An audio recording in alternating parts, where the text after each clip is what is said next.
tema kita, nanti rumah tangga kita seperti Rasulullah yuk. Sebelum lanjut belajar bersama dengan guru-guru kita saksikan dulu yuk tayangan yang berikut ini. Kita pasti bisa tapi ternyata nggak bisa. Padahal pengantin muda loh itu. Subhanallah Ustaz. Masa udah kehabisan bahan sih? Makanya kalau kita punya banyak waktu bisa dengerin cerita istri itu kan udah jadi salah satu ciri rumah tangga yang memang diberkahi dan salah satu yang sering dilakukan oleh baginda Rasul nih.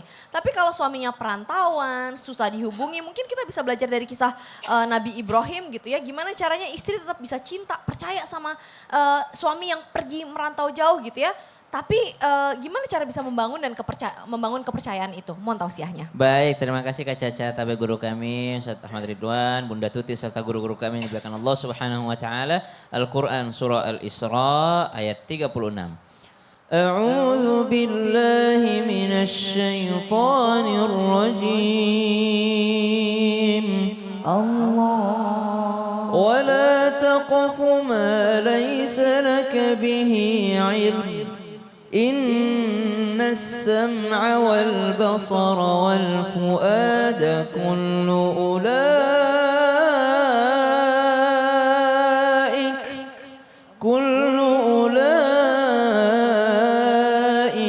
كان عنه مسؤولا.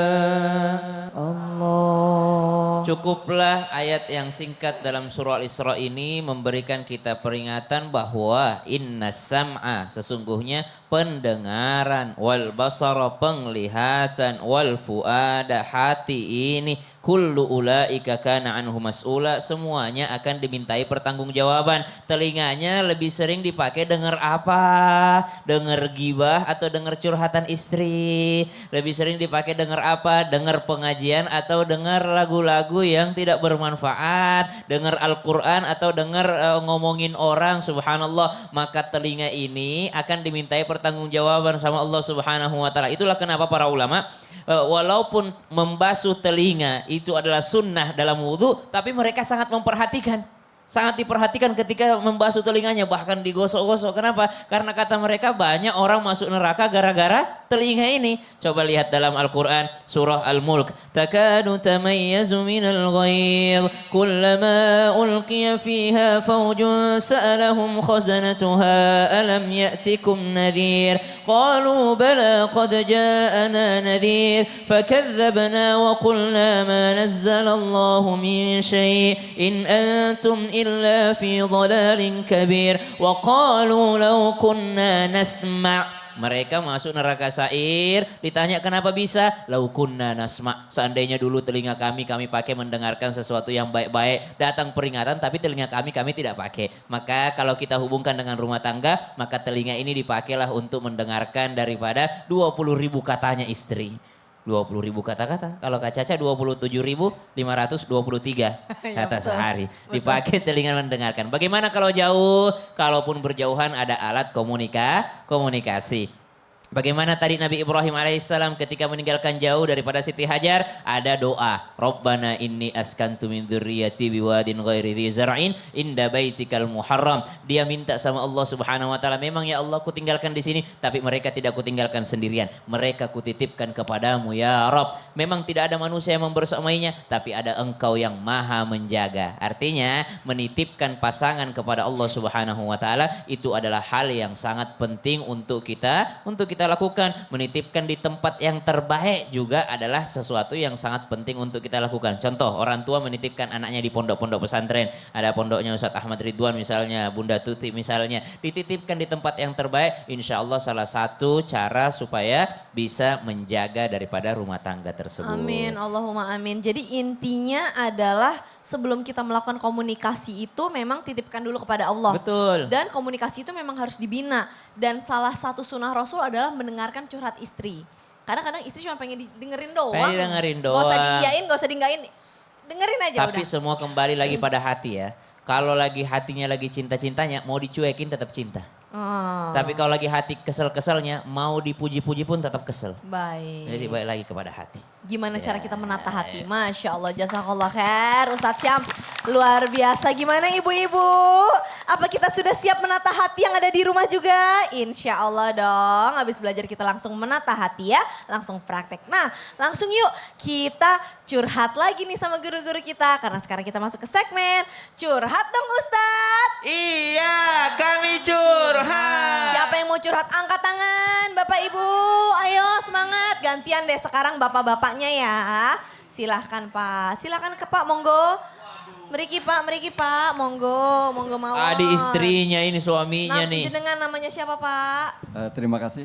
Assalamualaikum warahmatullahi wabarakatuh. Waalaikumsalam warahmatullahi Izin wabarakatuh. memperkenalkan nama Edi Rianto dari Majelis Taklim Al Barokah RW 3 Desa Tambak Sogro Kecamatan Sumbang Kabupaten Banyumas. Masya Allah. RT RW kode pos sampai lengkap tuh kayaknya. Masya Allah. Kode pos 53183. Wah Allah beneran disebutin. Subhanallah. Pak mau curhat apa Pak? Silakan. Baik, terima kasih. Sebelum saya curhat, saya ingin menceritakan sedikit tentang diri saya. Di tahun 99 saya menikah dengan istri pertama dan atas izin Allah di tahun 2019 istri dipanggil duluan. Subhanallah. Alhamdulillah, Alhamdulillah istri yang solehah dan di tahun 2021 atas izin Allah juga Allah menghadirkan buat kami, buat saya itu istri yang solehah pula. Dan yang ingin kami tanyakan, kami curhatkan kepada para ustadz dan ustadzah bahwasanya istri saya itu yang sekarang usia sudah 40 meskipun kelihatan masih seperti 27. Masya Allah. Ihi. Nah, kalau saya dengar-dengar kalau di usia 40 itu untuk mempunyai keturunan atau hamil itu katanya secara kesehatan itu beresiko. Oke. Nah, itu bagaimana pandangan menurut agama Islam? Oke, Bunda Tuti, Ustadz Ahmad Ridwan silahkan ke depan. Sebelum Bunda Tuti panggil istrinya dulu Oh iya dong. dong. iya ini, ya Allah, Istrinya Masya subhanallah. Allah. Coba boleh cium tangan dulu Bu. Saya jadi kangen sama suami saya di Kendal. Saya izin pulang duluan ya. Jangan, Oh, jangan. Belum selesai ini Ustadz. Gimana Bunda dalam pandangan Islam? Jadi Afwan emang pengen punya keturunan dengan istri gitu ya. Gimana Bunda? Silakan. Baik, ini pertanyaannya luar biasa, bagus mungkin mewakili para keluarga di seluruh tanah air ya. Kita berpedoman kepada ayat suci Al-Quran. Di dalam surah Yasin, di akhir surah Yasin kan kita sering baca. Bismillahirrahmanirrahim. Innama amruhu idza arada syai'a an yaqula lahu kun fayakun. Shadaqallahul azim. Sesungguhnya bagi Allah itu tidak ada yang sulit ataupun yang susah. Kalau menurut pandangan manusia atau pemikiran analisa manusia sulit. Tapi kalau bagi Allah mudah, kita mau gimana? Banyak sekali yang belum memiliki keturunan, kemudian berdoa, berikhtiar maksimal, tawakal, ikhlas, ridho. Di saat yang kita tidak memikirkan, kemudian tiba-tiba Allah berikan keturunan. Nah kuncinya apa? Tetap kita berusaha, berdoa, berikhtiar, dan juga ikhlas ridho. Kalau Allah berkehendak pulang dari pengajian Islam itu indah, Amin. ibu langsung hamil mau gimana?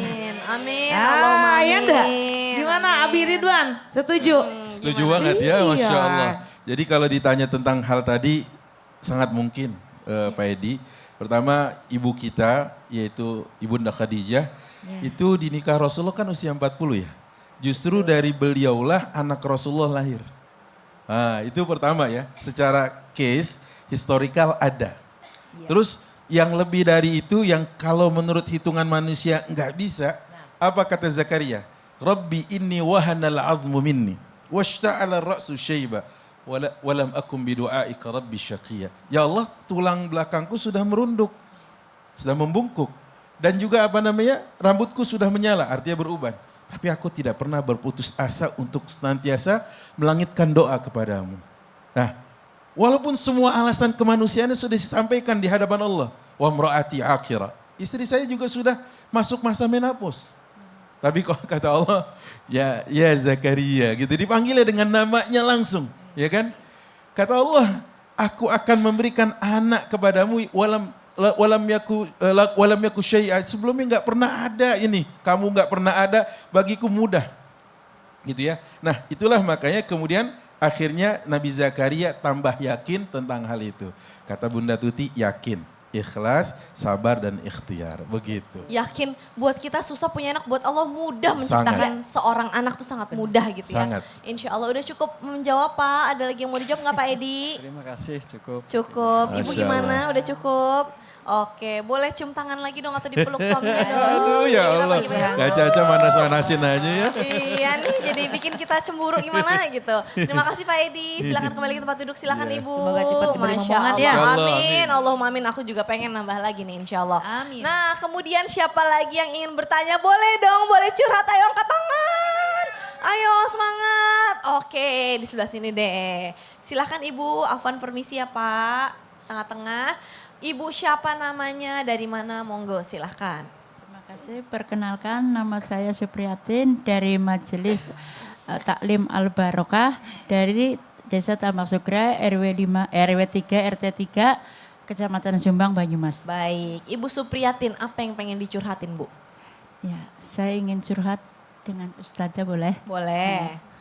Saya itu sebenarnya anak saya tuh hampir sama Ibu Ning. Oke. Cuman perbedaannya Ibu Ning baru kemarin, saya udah lama, udah 32 tahun. Subhanallah, suaminya Iya. meninggal. Iya. Subhanallah. Dan saya itu merawat anak saya dari kecil-kecil sampai sekarang udah dewasa, udah sama rumah tangga semua dan punya cucu. Masya Allah, dulu anaknya pas ditinggal Bapak umur berapa Bu? Masih yang pertama 1 SMP. Oh 1 SMP. Iya. Kemudian? Yang kecil itu baru kelas 1. Oh Masya Allah, terus biaya sekolah dan segala macam Saya gimana Bu? sendiri yang mencari sampai saya ke negeri Arab Saudi. Oh, Saya sampai 12 tahun untuk membela kerja di anak-anak saya. sana demi memenuhi Anak-anak. kebutuhan Iya, anak-anak. meneruskan perjuangan Anak-anak suami. laki-laki apa perempuan? Laki 2, perempuan 2. Jadi 4 totalnya Iya, ya. iya. Lalu yang ingin ditanyakan apa Bu? Yang ingin ditanyakan itu saya akan mendengar ada 2 kata ya. Satunya yang katanya kalau nggak menikah itu kamu berdosa masih muda. Tapi kalau yang saya ngaji, kalau kamu bisa nggak menikah lagi nanti bisa ketemu suami di surga. Oh, Jadi saya nggak nikah sampai sekarang. Terus apa yang pengen Ibu tanya sama guru-guru kita? Ya saya kepingin ya mudah-mudahan bagaimana saya selalu mendoakan suami juga sampai Apakah sekarang. Ibu Ya, takut apakah berdosa karena ada kalimat yang pertama Iya, tadi itu. iya. Baik Ustadz Syam, Ustadz Ahmad Ridwan, boleh. Ustadz Syam gimana nih? Apakah berdosa? Emang kalau masih muda kamu tuh masih muda nggak nikah lagi dosa? Ada yang pernah ngomong gitu gimana Ustadz? Subhanallah, sebelumnya saya pengen Ibu memotivasi seluruh ibu-ibu single parents bahwa Ibu ini mampu subhanallah menghidupi anak 4 orang subhanallah tanpa suami. Ibu mampu sampai kerja ke Saudi 12 tahun ya Bu ya? Subhanallah. Coba kasih motivasi dulu buat seluruh ibu-ibu single Silakan parents. Bu. Semua saya mau motivasi kepada semua ibu-ibu baik yang di studio dan yang ada di rumah. Bertabahlah dan kuatlah mental, jadilah orang wanita yang tangguh untuk merawat anak-anak dan meneruskan perjuangan suami yang dicintai. Masya Allah. Amin. Kemudian kita akan menjawab daripada apa yang ditanyakan tadi oleh ibu itu. Karena sesungguhnya harus kembali ke dasar hukum dulu bahwa pernikahan itu hukumnya mubah. Pernikahan hukumnya mubah, kemudian kalau dia berniat mengikuti sunnah Nabi menjadi sunnah hukumnya. Kemudian dia tidak bisa menjaga diri, dia tidak mau menikah tapi menjaga supaya saya bisa bersama dengan suami saya di surga. Tapi dia tidak menjaga pergaulannya dengan laki-laki asing. Maka dia ini hukumnya sudah wajib menikah. Wajib menikah, kenapa? Tidak mau menikah, tapi cowoknya banyak. Banyak yang menggoda dia, banyak segala macam. Oh ini hukumnya sudah wajib menikah ini. Jadi kembali kepada hukum asalnya pernikahan tadi. Jadi tidak benar kalau ada yang mengatakan ibu berdosa kalau tidak menikah. Memang berdosa kalau sudah banyak yang jemput tiap malam gonta-ganti yang jemput, tiap malam gonta-ganti yang bawain martabak ke rumahnya. Nah ini wajib menikah, berdosa. Memang kalau tidak segera menikah. Kenapa? Banyak fitnahnya, subhanallah. Tapi kalau memang dia bisa menjaga dirinya, saya fokus kepada anak-anak saja, saya fokus bekerja mencari nafkah yang halal, saya berusaha untuk supaya anak-anakku bagaimana tidak makan yang syubhat apalagi yang haram, maka dia justru tidak berdosa, justru dia mendapatkan janji dari bagi baginda Nabi SAW supaya dia dapat pahala sabar dan merawat anak-anak. Masya Wallahu Allah. ta'ala. Gimana Ustadz Ahmad Ridwan, boleh tolong ditambahkan? Ya Allah, Ibu Supriyatin ya, mengingatkan saya akan sosok emak saya. Emak saya itu ditinggal babe usia 51, emak selisih 5 tahun. Nah, emak saya punya anak 12. Yang paling Subhanallah. kecil umur 4 tahun. Waktu babe meninggal dunia. Ya Allah. Emak bukan wanita karir dan emak bukan pegawai, bukan apa, bahkan bukan businesswoman. Tapi apa yang terjadi? Kalau saya lihat harusnya emak yang lebih lu stres. Gitu kan? Alhamdulillah Ibu Supriyatin lihat badan saya gede kan berarti makannya banyak. Alhamdulillah. Kalau untuk urusan makan aja berarti emak harus berpikir gimana anak-anak laki-lakinya 10. Doyan makan gitu kan. Tapi yang kita harus ingat anak-anak ini bukan punya bapaknya tapi punya Robnya. Punya Allah. Nah makanya pada saat tadi dikatakan oleh seorang Abu Darda, jangan kau menikah kalau kau ingin ke surga bersamaku. Datang seorang Muawiyah bin Abi Sufyan melamarnya, apa katanya? Sosok laki-laki sepertimu tidak pantas ditolak. Kecuali aku sudah berazam untuk tidak menikah sepeninggal suamiku katanya. Itu yang emak katakan sepeninggal babe waktu itu. Wallahu a'lam, mudah-mudahan Bu Supriyatin kuat ya dan bertemu Masya oleh Allah. suaminya insyaallah sama Masya keluarga. Allah. Amin, amin. Insya Ya Allah Rabbal dari kisah Alamin. ini bisa menguatkan kita semua bahwa Betul. rezeki itu masalah makan, masalah rezeki yang udah pasti itu kita adalah sesungguhnya milik Rob kita. Bukan milik suami kita, bukan milik orang tua kita, tapi adalah milik Rob kita. Dan gimana caranya kita untuk melatih diri, menambah keimanan kita, mempertebal keimanan kita dengan salah satunya adalah memperbanyak ilmu. Jadi salah satunya jamaah bisa istiqomah nonton Islam itu Indah setiap pagi insya Allah. Nah sekarang saatnya saya Caca Frederika beserta segenap tim yang bertugas. Mohon pamit undur diri, mohon maaf apabila ada salah-salah kata. Insya Allah bisa besok kita ketemu lagi masih di jam yang sama. Wassalamualaikum warahmatullahi wabarakatuh. Waalaikumsalam warahmatullahi wabarakatuh.